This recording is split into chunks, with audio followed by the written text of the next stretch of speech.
Yun. Abot natin yung Lavalier. So, ayun no. Update lang sa semen retention ngayong September. So, hindi naging maganda yung performance ko. Noong August, talo, no? Tsaka na itong pagpasok ng September, talo rin.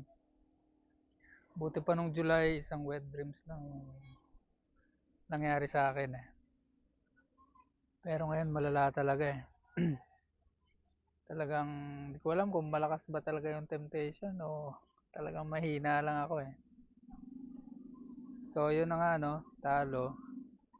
Parang feeling ko wala na akong pinagkaiba sa mga hindi naman nagpa-practice ng semen retention no.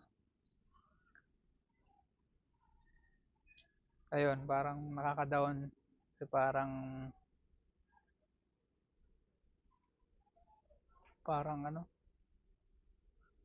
parang normal lang din ako eh na nagre-release kapag nakaramdam ng last no. Pero yun, itutuloy ko pa rin gaya ng dati no. Tuloy lang, maging aware na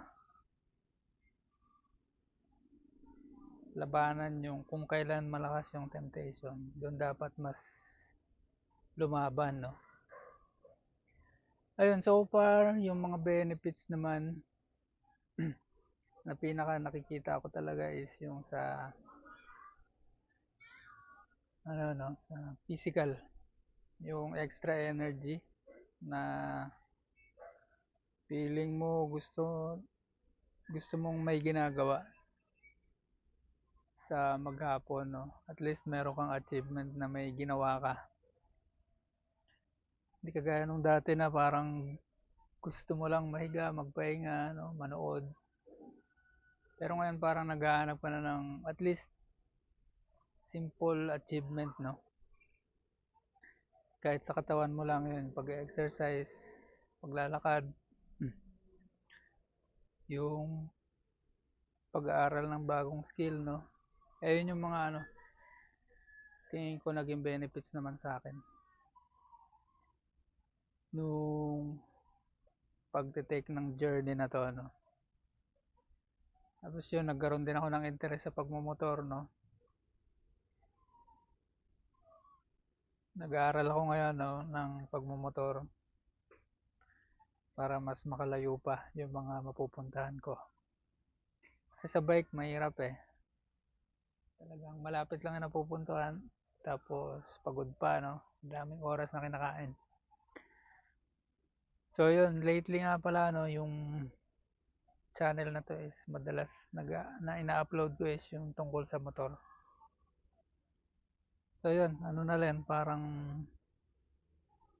insight na rin no, kung ano yung lifestyle ko, no? Bukod sa habang ginagawa ko pala yung journey na to, no? Yun lang naman yung mga hobbies ko, pagbabike, pagmamotor, pagpipicture, pagbibideo. Yan, ayun lang yung mga pinagkakaabalahan ko ngayon, yung mga interest ko ngayon. Tapos, yung pag-aaral din pala ng Japanese. Kaso lang lately, mahina talaga. Talunan ako lately. Yung exam ko sa JLPT is bagsak yung result. So, yun, bangon na naman. Magte-take ulit, no? Kailangan mag-review ulit. So, yun lang. At least maganda yung take ko sa mga sa mga negative na nangyayari. Hindi masyadong makaka-depress, no? Hindi ka masyadong made-depress pala. Hindi ako masyadong nade-depress, no? Parang positive pa rin yung take ko, no? Na sige lang, move on lang, move forward. Wala na masyadong drama. Yun lang yung update ngayong September sa semen retention. Yun lang.